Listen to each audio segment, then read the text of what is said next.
महाराज जी, जो 22 जनवरी को प्राण प्रतिष्ठा हुई है उसके बारे में बताइए, और तिलक का महत्व सनातन धर्म में हमारा है। देखिए, पहले तो मैं अध्यात्म गुरु महामंडलेश्वर स्वामी कृष्णानंद आपके तिलक चैनल के माध्यम से सभी दर्शकों को बहुत बहुत साधुवाद देता हूँ, बहुत बहुत बधाइयाँ देता हूँ।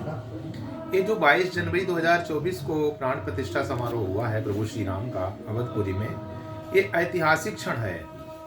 550 वर्षों के बाद में सनातनी हिंदुओं को उनके आराध्य प्रभु श्री राम का मंदिर मिला है। ये वही स्थान है जहाँ पर प्रभु श्री राम कौशल्या के सामने त्रेता युग में प्रकट हुए थे, भय प्रकट कृपाला। तो आज 22 जनवरी 2024 को भगवान पुनः, जैसे लग रहा है कि कलयुग में त्रेता युग का समावेश हो गया है, कलयुग में त्रेता युग का शुभारंभ हो गया है, क्योंकि हर युग में हर युग का समावेश होता है। एक युग में चारों युग आते हैं कुछ कुछ दिनों के लिए। ये वही समय आया है, ये वही समय आया है कि जिस समय, क्योंकि भगवान त्रेता युग में ही प्रकट होते हैं और उनका गर्भगृह है, जहां पर माननीय प्रधानमंत्री मोदी जी के प्रयासों से और माननीय मुख्यमंत्री योगी जी के सत प्रयासों से ये कार्य सफल हुआ है। क्योंकि ये तो जब हमारा देश सन 1947 में आज़ाद हुआ था, तभी इस भारत को राम मंदिर मिल जाना चाहिए था, लेकिन अभी तक नहीं मिला। और वो क्षण मैं 22 जनवरी को वहाँ था, वो दिव्य क्षण था। सभी के मन में प्रसन्नता थी, उल्लास था, उमंग थी। आज भी वो उमंग और उल्लास भरा हुआ है, क्योंकि रामचरितमानस में गोस्वामी जी ने लिखा है कि राम राज बैठे त्रैलोका, हर्षित भय गए सब शोका। सभी शोक मुक्त हो गए थे, सभी के अंदर एक हर्ष की लहर हो गई थी। आज पूरा भारत के अंदर हर्ष की लहर है, उमंग है। और ये जो कार्य हुआ है ये बहुत ही अवर्णनीय है, अकथनीय है। सभी सनातनी हिंदू जो है वो आनंदित हैं, क्योंकि सनातन धर्म के आराध्य हैं। सनातन धर्म का मतलब ही होता है, जैसे ईसा मसीह ने चलाया वो ईसाई धर्म हो गया, मोहम्मद साहब ने चलाया वो मुस्लिम धर्म हो गया, तो फिर सनातन धर्म किसने चलाया? सनातनस्य धर्मः इति सनातन धर्मः, सनातनश्चासौ धर्मः इति सनातन धर्मः। सनातन धर्म का अर्थ है जो सनातन ने चलाया हो। सनातन का मतलब है जिसका कभी अंत नहीं होता है, जिसका कोई याद ही नहीं है। किसी ने पूछा मुझसे कि आपका धर्म पुरातन है क्या? मैंने कहा कि मेरा धर्म न नूतन है न पुरातन है, न नया है न पुराना है। क्यों? पुरानी चीज भी जीर्ण शीर्ण हो जाती है। मेरा धर्म न नूतन है न पुरातन है, मेरा धर्म सनातन है। यानी करोड़ों करोड़ों वर्ष पहले भी वैसा ही था, आज भी वैसा ही है, और करोड़ों वर्ष बाद भी वैसा ही बना रहेगा। सनातन धर्म का मतलब है कि ममैवांशो जीव लोके जीव भूता सनातना। श्रीमद् भगवद गीता में भगवान श्री कृष्ण ने कहा अर्जुन से कि ये जीव भी सनातन है। बोले क्यों? बोले मैं सनातन हूं और मेरा ही अंश है ये जीवात्मा, इसलिए ये जीवात्मा भी सनातन है। तो सनातन धर्म कभी मिटता नहीं है, भले ही कितने भी विधर्मी उसको मिटाने का प्रयास करें, कभी मिटता नहीं है, सदैव रहता है, निरंतर रहता है। जो जिसकी सत्ता तीनों कालों में रहती है, ऐसा सनातन धर्म है। दूसरी बात, मैं मुस्लिम भाइयों से कहूँगा कि अभी ज्ञान वापी का जो मामला आया, उसमें अभी ASI सर्वे में साक्ष्य आए हैं, एक नहीं 32, 32, 35, 35 साक्ष्य मिले हैं कि यहाँ पर एक विशाल शिव जी का मंदिर था। अयोध्या में भी जब सर्वे हुआ था, खुदाई हुई थी, तो वहां पर भी साक्ष्य मिले थे, और आज दिव्य भव्य राम मंदिर वहां बना हुआ है। तो जो मुस्लिम पक्ष है ये अनाधिकार चेष्टा कर रहा है, इसको चाहिए कि ज्ञानवापी हिंदुओं को सौंप दे, क्योंकि वो हिंदुओं का देवस्थान है, उनके आराध्य शिव का स्थान है। और ऐसे ही मथुरा में जो श्री कृष्ण जन्मभूमि है, वो किसकी है? सनातनी हिंदुओं की है, क्योंकि आज के 5000 वर्ष पूर्व भगवान कृष्ण ने यहीं पर अवतार लिया था।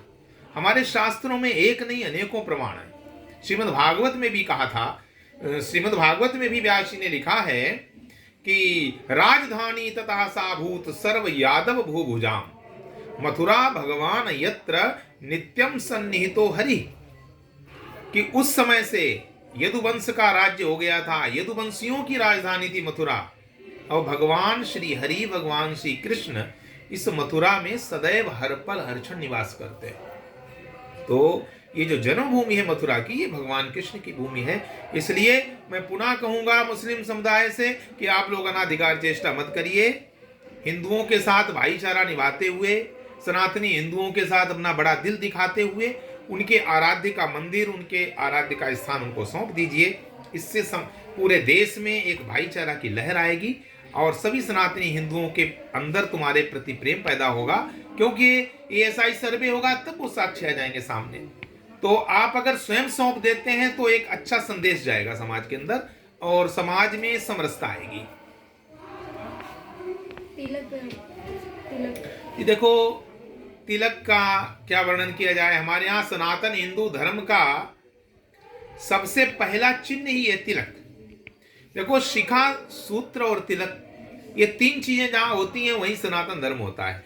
हमारे शिव पुराण में, लिंग पुराण में, स्कंद पुराण में, कई पुराणों में तिलक का बड़ा महत्व बताया गया है कि तिलक को ऊर्ध्वपुंड के रूप में लगाना चाहिए, त्रिपुंड के रूप में लगाना चाहिए अथवा गोल के रूप में। त्रिपुंड के रूप में ये जो है शैव संप्रदाय का तिलक माना जाता है, ऊर्ध्वपुंड के रूप में वैष्णव संप्रदाय का तिलक माना जाता है, गोल के रूप में वो शाक्त संप्रदाय यानी शक्ति यानी देवी का प्रतीक माना जाता है। हमारे यहाँ तिलक के माध्यम से कहते हैं कि मृत्तिका चंदनम चैव भस्म तोयम चतुर्थकम ये भी देव्यैर यथा कालम। किसी भी समय आपको कुछ भी नहीं मिल रहा है तो मिट्टी से ही तिलक लगा लो, चंदन से तिलक लगा लो। कुछ भी नहीं मिल रहा है तो जल से ही तिलक लगा लो, लेकिन बगैर तिलक के नहीं रहना चाहिए। तिलक कहाँ स्थित होता है? मूर्धनी में स्थित रहता है। तिलक कहाँ स्थित होता है? मूर्धनी में। कि जैसे सभी वेदों, पुराणों, शास्त्रों में सबसे मूर्धनी में स्थित क्या है? श्रीमद् भगवद गीता स्थित है। ऐसे ही तिलक जो है पूरे शरीर में कहाँ पर स्थित होता है? शिर में, शिरोभाग में। और शिरोभाग में भी हमारे यहाँ 7 चक्र बताए गए। मनुष्य के शरीर में सबसे नीचे मूलाधार चक्र होता है।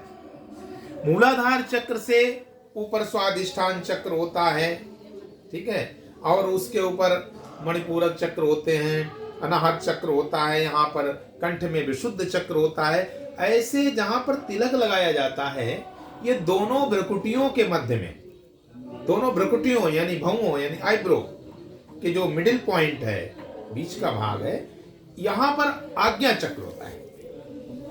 और आज्ञा चक्र इसके ऊपर यहां पर जो है वो सहस्रार चक्र होता है, 7वां चक्र होता है। जब भी कोई योगी ध्यान करता है तो वो कहां पे करता है? वो सबसे पहले ध्यान साधना लगाता है दोनों भ्रुकुटियों के मध्य में, यानी आज्ञा चक्र में। तिलक लगाने का मतलब है कि जागृत अवस्था में जो आत्मा होती है, जो प्राण होते हैं वो हमारे, और मन, वो कहां पर स्थित होता है? वो दोनों भवों के मध्य में स्थित होता है।